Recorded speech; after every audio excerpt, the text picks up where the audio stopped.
Press the bell icon on the YouTube app and never miss another update. Hello friends, आज हम बात करने वाले हैं मुगल काल के बारे में। आज हम मुगल काल से संबंधित टॉप 30 क्वेश्चन लिए जो कि काफ़ी इंपॉर्टेंट है, जो आपको प्रीवियस ईयर में पूछा जा चुका है। मुगल काल जो कि भारत में लगभग 332 वर्षों तक शासन किया था। मुगल काल की शुरुआत 1526 ईस्वी से शुरू होता है और ये 1858 ईस्वी तक चलता है। आज हम मुगल काल से संबंधित टॉप 30 क्वेश्चन लिए जो कि आपको प्रीवियस ईयर में पूछा जा चुका है, तो आप वीडियो को लास्ट तक देखिएगा। अगर आप इसी तरह का टॉपिक से वीडियो रिलेटेड अगर आप क्विज के माध्यम से या वन लाइनर के माध्यम से देखना चाहते हैं तो मेरा चैनल है राहुल जी के क्विज, आप इसको सब्सक्राइब कर लीजिए, क्योंकि मैं यहाँ पर इसी तरह का वीडियो क्विज के माध्यम से हो या वन लाइनर के माध्यम से लाता रहता हूँ। अगर आप इस वीडियो का PDF डाउनलोड करना चाहते हैं तो मैं इसका लिंक वीडियो के डिस्क्रिप्शन में दे दूंगा, आप वहीं से इसका PDF डाउनलोड कर सकते हैं। तो बढ़ते हैं आज का फर्स्ट क्वेश्चन। आज का फर्स्ट क्वेश्चन है 1526 ईस्वी में बाबर ने किस वंश के शासक को परास्त कर मुगल साम्राज्य की नींव डाली? तो बाबर ने सर्वप्रथम किस वंश को परास्त कर भारत में मुगल साम्राज्य की नींव डाली थी? तो इसका सही उत्तर हो जाएगा ऑप्शन नंबर बी, लोधी वंश को परास्त कर भारत में मुगल साम्राज्य की नींव डाली थी। किसने डाली थी? बाबर ने डाली थी। कब डाली थी? 1526 ईस्वी को डाली थी। 21 अप्रैल 1526 ईस्वी को पानीपत के प्रथम युद्ध में बाबर और इब्राहिम लोधी के बीच युद्ध हुआ था, जिसमें बाबर विजय हुआ था और इसी युद्ध के बाद भारत में मुगल साम्राज्य की नींव डाली गई थी। बढ़ते नेक्स्ट क्वेश्चन। नेक्स्ट क्वेश्चन है पानीपत का प्रथम युद्ध कब हुआ था? तो बात करते हैं पानीपत के प्रथम युद्ध के बारे में। अभी जस्ट ऊपर बताएं पानीपत का प्रथम युद्ध कब हुआ था? 21 अप्रैल 1526 ईस्वी को पानीपत का प्रथम युद्ध हुआ था। इसका सही उत्तर क्या आ जाएगा? ऑप्शन नंबर सी, 21 अप्रैल 1526 ईस्वी को पानीपत का प्रथम युद्ध हुआ था और यह युद्ध बाबर और इब्राहिम लोधी के बीच हुआ था और इसी युद्ध के बाद भारत में क्या हुआ था? मुगल साम्राज्य का नींव पड़ा था। बढ़ते नेक्स्ट क्वेश्चन। नेक्स्ट क्वेश्चन है मुगल काल की राजभाषा कौन थी? मुगल काल की राजभाषा कौन थी? तो इसका सही उत्तर हो जाएगा ऑप्शन नंबर डी, फारसी थी। मुगल काल की राजभाषा क्या थी? ऑप्शन नंबर डी, फारसी थी। बढ़ते नेक्स्ट क्वेश्चन। नेक्स्ट क्वेश्चन है सती प्रथा की भर्त्सना करने वाला मुगल सम्राट कौन था? सती प्रथा की भर्त्सना करने वाला सर्वप्रथम कौन मुगल सम्राट था? तो इसका सही उत्तर हो जाएगा option number C, Akbar. Akbar जो कि सर्वप्रथम मुगल सम्राट जो कि सती प्रथा का भर्त्सना किया था। बढ़ते हैं नेक्स्ट क्वेश्चन। नेक्स्ट क्वेश्चन है किस युद्ध से भारत में मुगल राज की नींव पड़ी थी? तो किस युद्ध से भारत में मुगल राज की नींव पड़ी थी? इसका सही उत्तर हो जाएगा ऑप्शन नंबर सी, पानीपत का प्रथम युद्ध से भारत में क्या हुआ था? मुगल राज का नींव पड़ा था। बात करते पानीपत का प्रथम युद्ध जो कि कब हुआ था? 1526 ईस्वी को पानीपत का प्रथम युद्ध हुआ था और इस युद्ध से भारत में क्या हुआ था? मुगल राज का नींव पड़ा था और ये युद्ध किसके बीच हुआ था? बाबर और इब्राहिम लोधी के बीच हुआ था पानीपत का प्रथम युद्ध, जिसमें बाबर विजय हुआ था। ऐसे तो पानीपत का तीन युद्ध हुआ था। पानीपत का प्रथम युद्ध 1526 को हुआ था। पानीपत का दूसरा युद्ध की बात करें तो पानीपत का दूसरा युद्ध हुआ था 1556 को हुआ था 5 नवंबर को, और पानीपत का तीसरा युद्ध की बात करें तो पानीपत का तीसरा युद्ध हुआ था 1761 को हुआ था। कब हुआ था? 1761 को पानीपत का तीसरा युद्ध हुआ था। बात करते पानीपत का प्रथम युद्ध जो कि बाबर और इब्राहिम लोधी के बीच हुआ था, जिसमें कौन विजय हुआ था? बाबर विजय हुआ था। बात करते पानीपत के दूसरे युद्ध 1556 के बारे में, तो यह युद्ध हुआ था अकबर और हेमू के बीच हुआ था, जिसमें अकबर विजय हुआ था। और वह पानीपत का तीसरा युद्ध 1761 जो कि अहमद शाह अब्दाली और मराठा के बीच हुआ था, जिसमें अहमद शाह अब्दाली विजय हुआ था। तो पानीपत का टोटल कितने युद्ध हुआ था? 3 युद्ध हुआ था और पानीपत के प्रथम युद्ध से क्या हुआ था? भारत में मुगल साम्राज्य की नींव पड़ी थी। इसका सही उत्तर क्या है? Option number C. बढ़ते हैं आज का नेक्स्ट क्वेश्चन। आज का नेक्स्ट क्वेश्चन है बाबर ने प्रसिद्ध तुलगमा नीति का प्रयोग सर्वप्रथम किस युद्ध में किया था?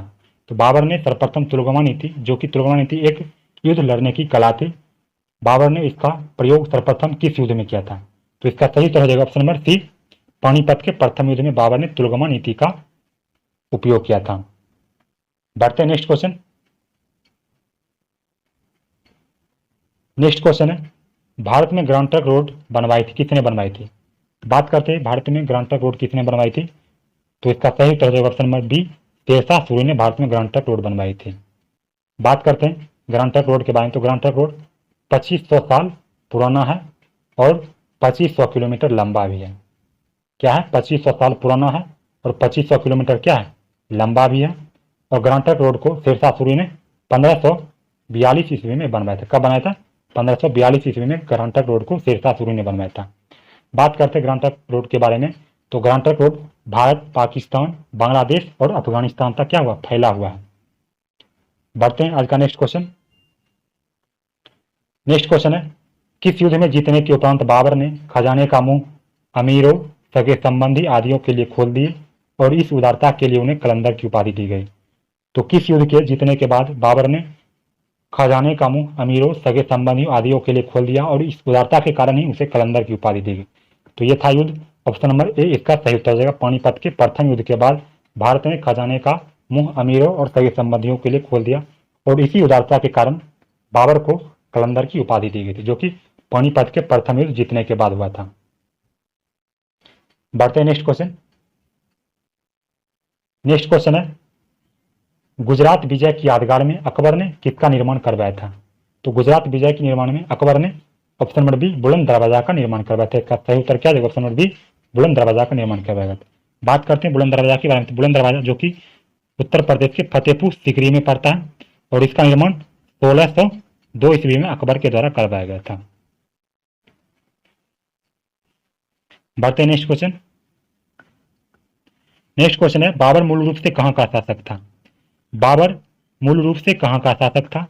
इसका सही उत्तर हो जाएगा option number A Fergana. Fergana जो कि वर्तमान मध्य एशिया, जो कि उज्बेकिस्तान वर्तमान में पड़ता है, वहीं का क्या था? बाबर शासक था। बात करते हैं बाबर के बारे में। तो बाबर का जन्म 14 फरवरी 1483 ईस्वी को हुआ था। कब हुआ था? 14 फरवरी 1483 ईस्वी को बाबर का जन्म हुआ था। और बाबर की मृत्यु की बात करें तो बाबर का मृत्यु हुआ था 1530 ईस्वी को बाबर का मृत्यु हुआ था। बढ़ते हैं नेक्स्ट क्वेश्चन। नेक्स्ट क्वेश्चन है, किस मुगल शासक का 2 बार राज्याभिषेक हुआ था? तो कौन से मुगल शासक थे जिनका राज्याभिषेक 2 बार हुआ था? तो इसका सही उत्तर हो जाएगा ऑप्शन नंबर डी औरंगजेब, जो कि मुगल शासक थे, इनका राज्याभिषेक क्या हुआ था? 2 बार राज्याभिषेक हुआ था। प्रथम बार राज्याभिषेक की बात करें तो प्रथम बार राज्याभिषेक हुआ था 31 जुलाई 1658 ईस्वी को प्रथम राज्याभिषेक हुआ था। दूसरा राज्याभिषेक की बात करें तो दूसरा राज्याभिषेक हुआ था 15 जून 1659 ईस्वी को दूसरा राज्याभिषेक हुआ था। तो कौन से मुगल सम्राट थे जिनका 2 बार राज्याभिषेक हुआ था? तो थे औरंगजेब मुगल सम्राट थे जिनका 2 बार राज्याभिषेक हुआ था। एक हुआ था 1658 में, दूसरा हुआ था 1659 ईस्वी में राज्याभिषेक हुआ था। बढ़ते हैं नेक्स्ट क्वेश्चन। नेक्स्ट क्वेश्चन है, किस मुगल शासक को आलमगीर कहा जाता है? तो कौन से मुगल शासक हैं जिसे आलमगीर भी कहा जाता है? तो इसका सही उत्तर हो जाएगा ऑप्शन नंबर डी औरंगजेब को ही आलमगीर की उपाधि भी दिया गया है। बढ़ते हैं नेक्स्ट क्वेश्चन। नेक्स्ट क्वेश्चन है, किसने मुगल सम्राट की राजधानी को आगरा से दिल्ली हस्तांतरित किया था? कौन से मुगल शासक थे जिन्होंने राजधानी को आगरा से दिल्ली हस्तांतरित किया था? तो आगरा से दिल्ली राजधानी को हस्तांतरित करने वाले कौन थे शासक? इसका सही उत्तर हो जाएगा ऑप्शन नंबर डी शाहजहां। इसका सही उत्तर हो जाएगा।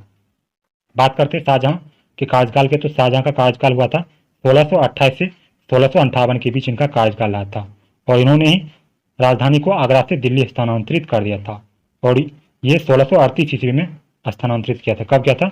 1638 ईस्वी में आगरा से दिल्ली राजधानी हस्तांतरित कर दिया था। बढ़ते हैं नेक्स्ट क्वेश्चन। नेक्स्ट क्वेश्चन है, शेरशाह सूरी का मकबरा कहाँ स्थित है? बात करते हैं शेरशाह सूरी के मकबरे के बारे में। तो शेरशाह का सूरी का मकबरा स्थित है ऑप्शन नंबर सी सासाराम, जो कि बिहार में स्थित है।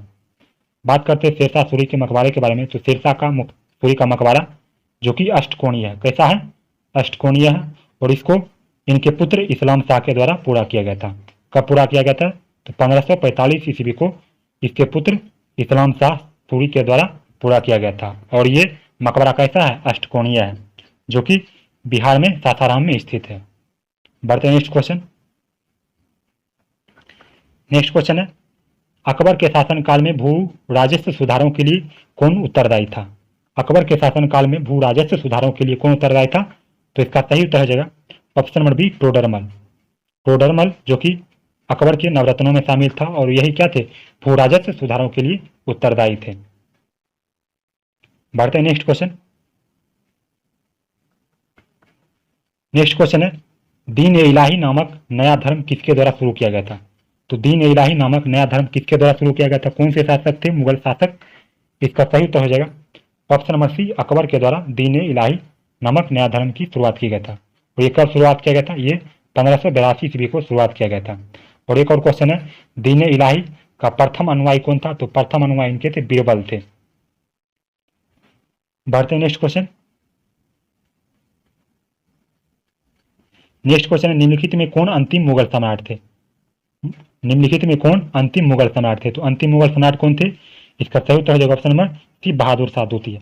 यहाँ पर है अंतिम मुगल सम्राट। बात करते हैं प्रथम मुगल सम्राट के बारे में। तो प्रथम मुगल सम्राट कौन थे? बाबर थे।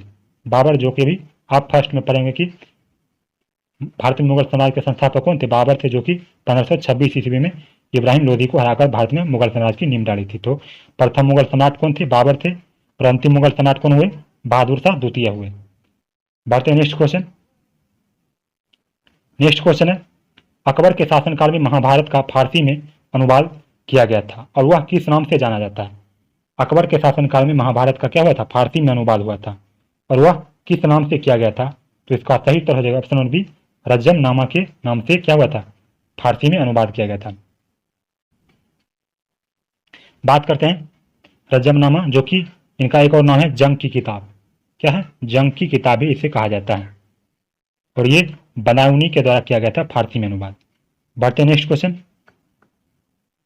नेक्स्ट क्वेश्चन है, मुगल चित्रकारी किसके शासनकाल में चरमोत्कर्ष प्राप्त किया था?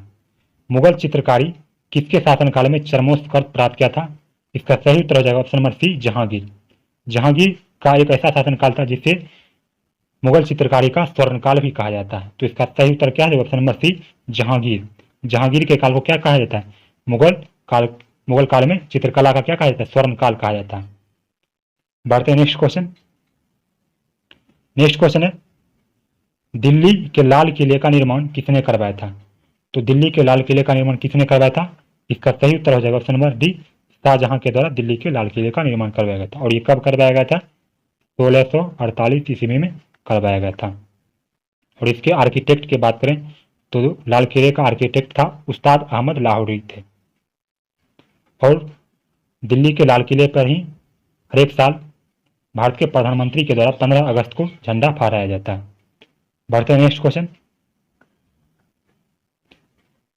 पटना को प्रांतीय राजधानी बनाया था, किसने बनाया था? तो कौन से शासक थे जो कि पटना को प्रांतीय राजधानी बनाया था? तो इसका सही उत्तर है ऑप्शन नंबर ए, शेरशाह ने। शेरशाह जो कि सूरी वंश के शासक थे, इन्होंने ही पटना को प्रांतीय राजधानी बनाया था। बढ़ते नेक्स्ट क्वेश्चन। नेक्स्ट क्वेश्चन है, किस मुगल शासक को जिंदा पीर कहा जाता है? तो कौन से मुगल बादशाह हैं जिन्हें जिंदा पीर के नाम से जाना जाता है?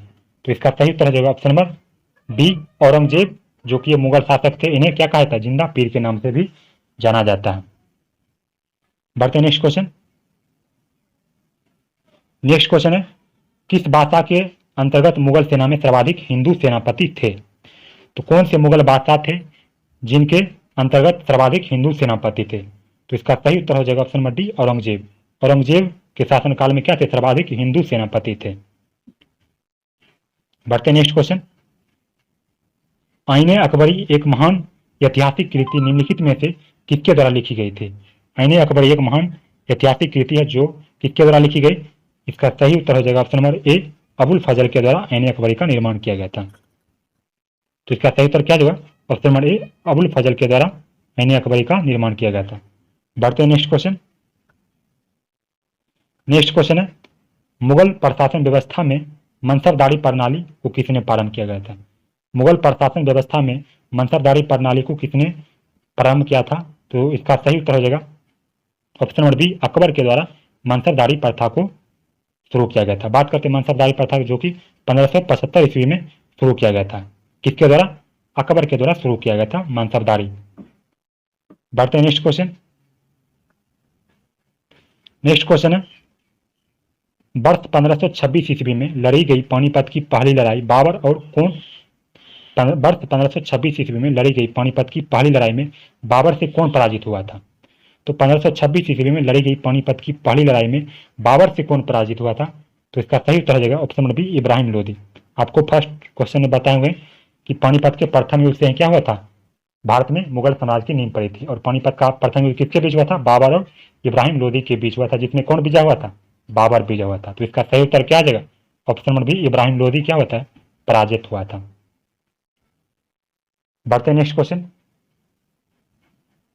नेक्स्ट क्वेश्चन है, लंदन में ब्रिटिश ईस्ट इंडिया कंपनी के गठन के समय भारत का निम्नलिखित में से कौन सा बादशाह था? तो जिस समय लंदन में ब्रिटिश ईस्ट इंडिया कंपनी का गठन हुआ था, तो उस समय भारत में कौन से मुगल बादशाह थे? तो इसका सही उत्तर हो जाएगा ऑप्शन नंबर ए, अकबर। इसका क्या जाएगा? उसका सही उत्तर हो जाएगा अकबर। बात करते हैं अकबर के शासनकाल में लंदन में British East India company, Akbar के शासनकाल में क्या हुआ था? लंदन में ब्रिटिश ईस्ट इंडिया कंपनी का गठन हुआ था। यह हुआ ब्रिटिश ईस्ट इंडिया कंपनी के गठन के बारे में। एक और क्वेश्चन है कि भारत में सर्वप्रथम ईस्ट इंडिया कंपनी का कोठी किसके शासनकाल में खोला गया था? तो इसका सही उत्तर हो जाएगा क्वेश्चन नंबर बी, जहांगीर हो जाएगा।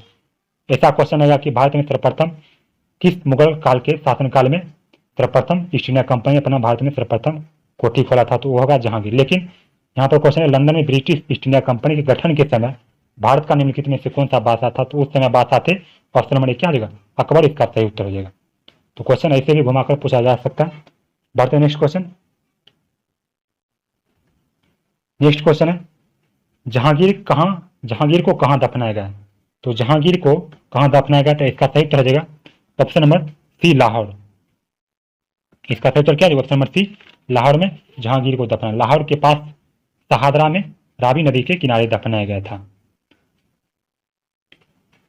बढ़ते हैं नेक्स्ट क्वेश्चन। नेक्स्ट क्वेश्चन है, मुगल सम्राट औरंगजेब कौन सा वाद्य यंत्र बजाते थे? बात करते हैं मुगल सम्राट औरंगजेब के बारे में। औरंगजेब कौन से वाद्य यंत्र बजाते थे? इसका सही उत्तर हो जाएगा ऑप्शन नंबर सी, बीना। औरंगजेब बीना बजाने में क्या थे? निपुण थे। बात करते हैं औरंगजेब को ही क्या कहा जाता है? जिंदा पीर कहा जाता है। और औरंगजेब क्या है? शाहजहां के तीसरे नंबर के पुत्र थे। और ये क्या थे? बीना बजाने में क्या थे? निपुण थे। बढ़ते हैं आज का लास्ट क्वेश्चन। आज का लास्ट क्वेश्चन है, भारत में बीबी का मकबरा स्थित है। भारत में बीबी का मकबरा कहाँ पर स्थित है? इसका सही उत्तर है option number C, Aurangabad. Aurangabad जो कि औरंगाबाद जो कि वर्तमान में महाराष्ट्र में स्थित है। और यहीं पर क्या है? भारत में बीबी का मकबरा स्थित है। बात करते बीबी के मकबरे के बारे में, तो बीबी का मकबरा को ही गरीबों का ताजमहल भी कहा जाता है।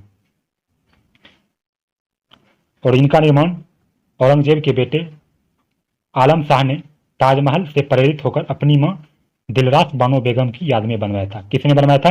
औरंगजेब के बेटे आलम शाह ने ताजमहल से प्रेरित होकर अपनी मां दिलरास बानो बेगम की याद में बनवाया था। और इसे देश का दूसरा ताजमहल भी कहा जाता है। बात करते हैं इसके बनवाने के खर्चा, तो इसका बनवाने का खर्चा मात्र 7 लाख रुपया हुआ था। कितना? 7 लाख रुपया खर्चा हुआ था। इसी कारण इसे गरीबों का ताजमहल भी कहा जाता है। और ये कहाँ अवस्थित है? औरंगाबाद महाराष्ट्र में अवस्थित है। यह था आज का लास्ट क्वेश्चन। और आज हम इसमें 30 क्वेश्चन है जो कि काफ़ी इंपॉर्टेंट है। और इससे रिलेटेड आगे भी वीडियो हम मुगल काल से रिलेटेड वीडियो लाते रहेंगे। अगर आपको वीडियो अच्छा लगा तो वीडियो को लाइक करिएगा और चैनल को सब्सक्राइब कर लीजिएगा, क्योंकि मैं यहाँ पर इसी तरह का वीडियो आगे भी लाते रहूँगा। तो आज हम यहीं पर रहते हैं।